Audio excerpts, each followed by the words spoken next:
Hi, everyone. Welcome to today's segment. It's going to be a good one. We're going to be chatting with members of the great organization BFAIR.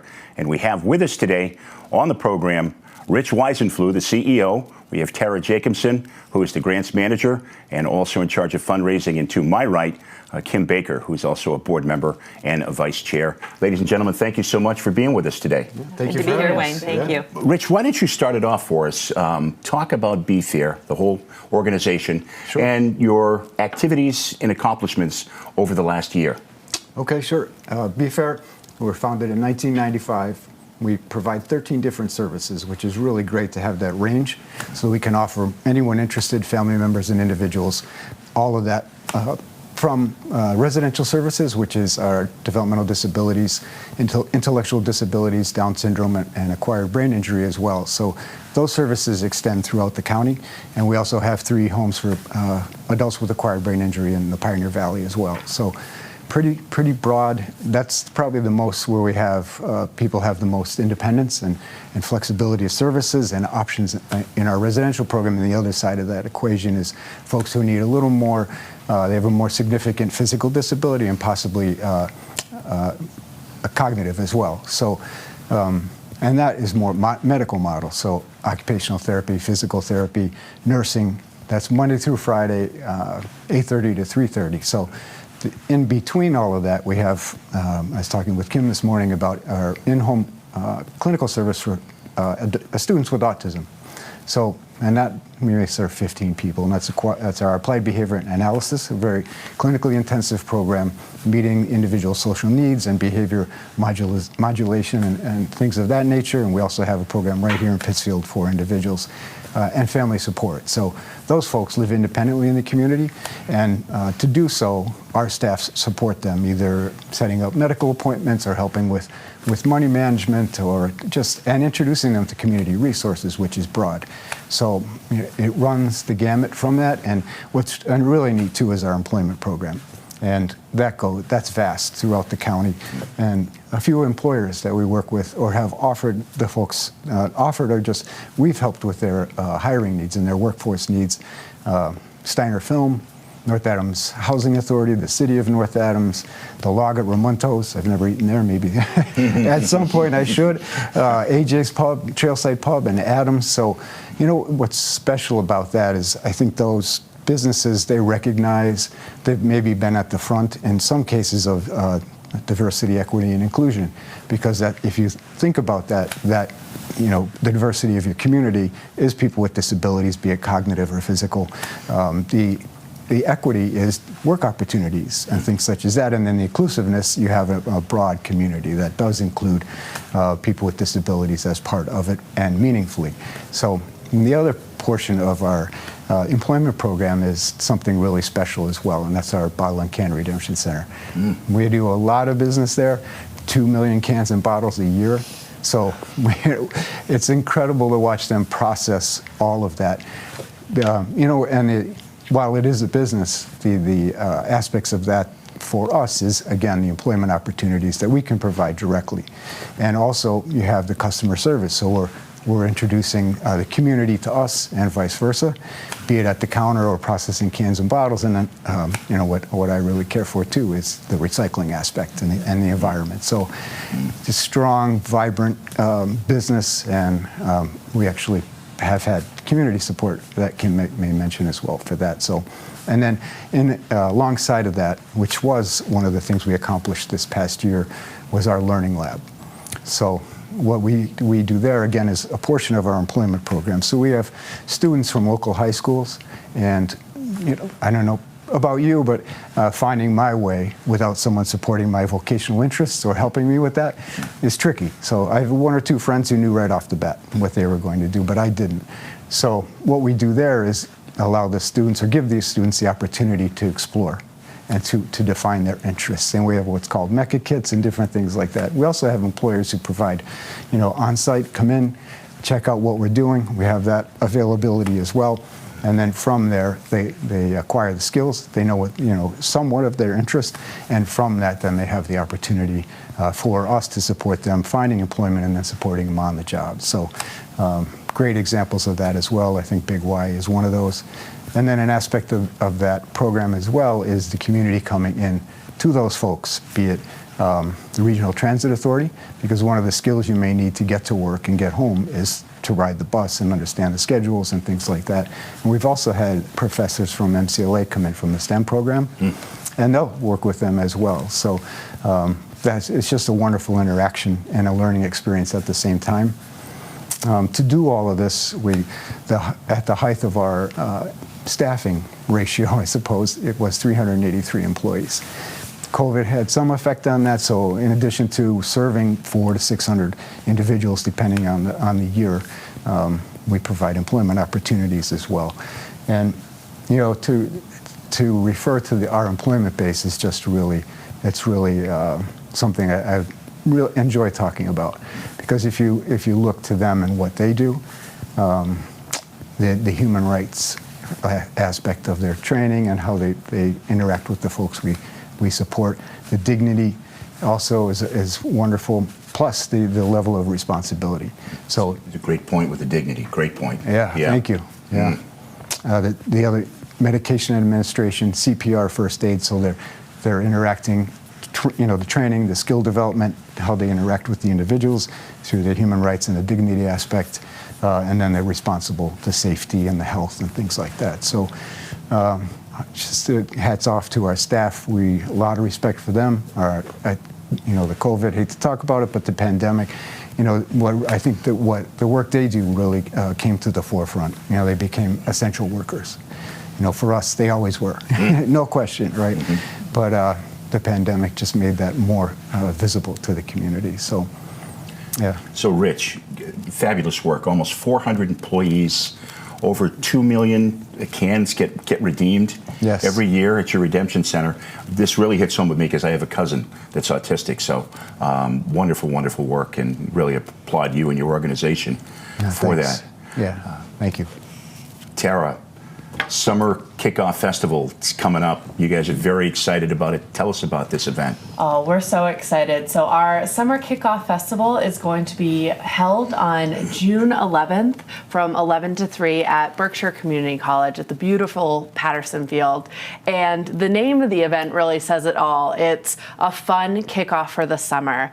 And since this is our first in-person event since 2019, we really wanted to not only host a fun and enjoyable event, but also bring so many communities together to support people with all abilities. And so just by attending, a guest can make a positive impact in the lives of so many people that Rich was sharing about who depend and utilize BFAIR's services and programs.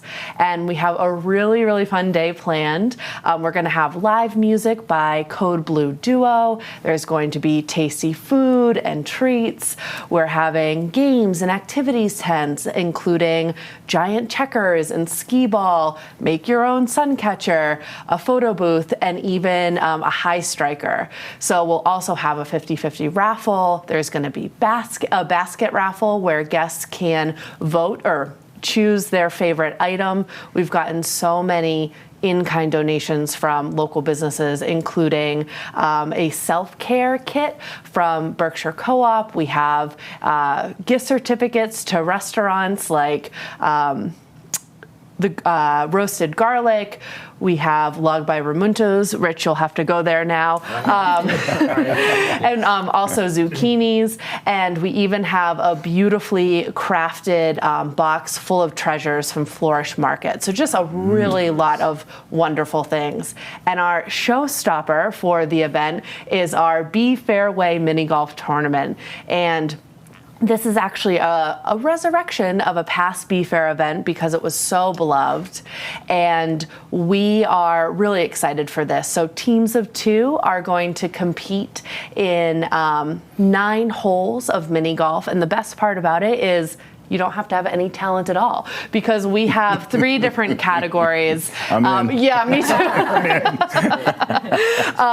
We're having best overall score, worst overall score, and best team name.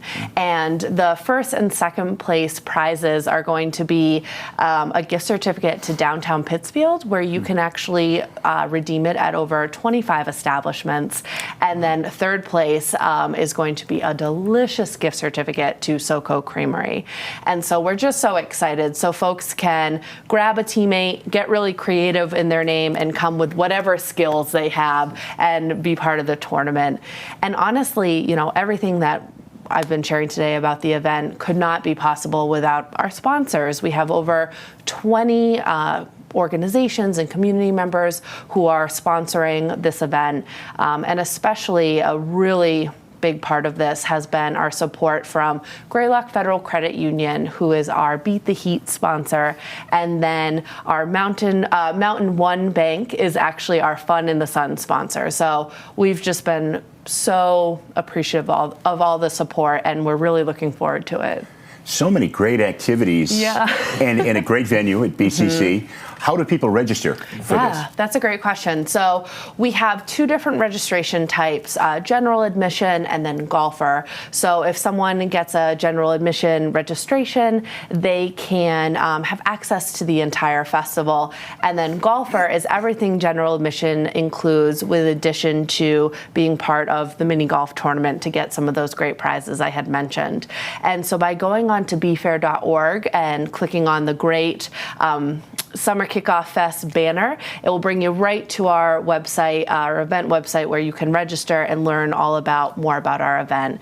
And registration is open until June 6th, and then we'll also have registration available day of as available. So it's all on BFAIR.org. Yes. So make sure you write that down. I'm sure we'll have that up. I think anyways. Kim, what are some of your goals for this event? Yeah, great. Tara, you've got me so excited about it. I can't wait. Wow, what a fun day. Right here. Can you take foursomes now? Is that what it is? It's going to be great. So, so the funds that we receive from some really incredible individuals and, of course, the business sponsors that Tara mentioned, are really going to help us to promote independence, create accessibility, as well as, complement any out-of-pocket expenses that our individuals might see that are involved in the BFAIR programs.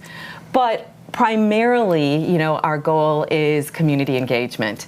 It's been a long time since we've been out there for everybody to reconnect with the community, and that will help to continue our mission. We're very excited about that of, enriching people's lives through positive experiences. What is the importance of raising funds for BFAIR? Yes, thanks. That's, to raise funds is really critical to our mission, Wayne.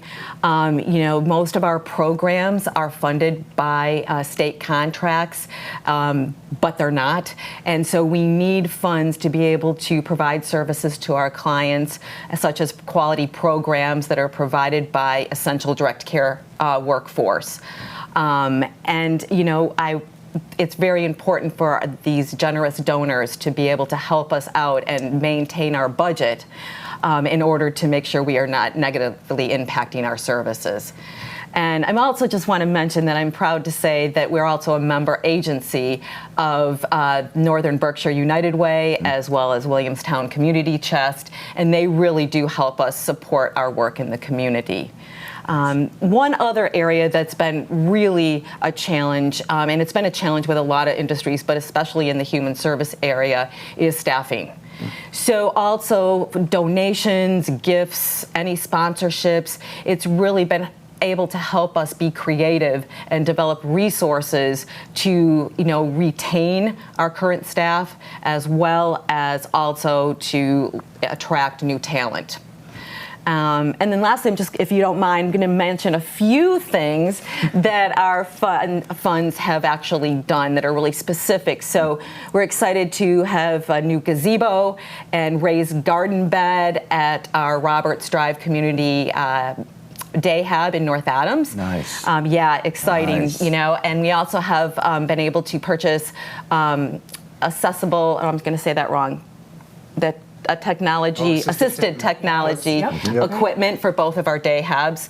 And then we have been able to do numerous accessibility improvements in kitchens and bathrooms, entranceways, exits in both the day habs and the homes we service. So these funds are definitely critical for us to continue our mission of enriching people's lives through these wonderful experiences. I love the way you say enriching people's lives, and just, again, such great work. Such great work. Tara, anything else you'd like to add? Sure. So we're just really excited for this event, and whether someone is already part of our BFAIR community and knows about us or is learning about us for the first time, we really hope that folks come for the fun, and we know that they're going to stay for the mission, because what we do in our community is just so essential for people who have developmental disabilities, autism, and acquired brain injury. Summer Kickoff Festival. Yes, yep. BFAIR, wonderful organization. If you guys can come out and, as everybody was saying, make it part of a community effort, we'd love to see you out there. For Rich, Tara, and Kim, I'm Wayne Soares. Make it a great day.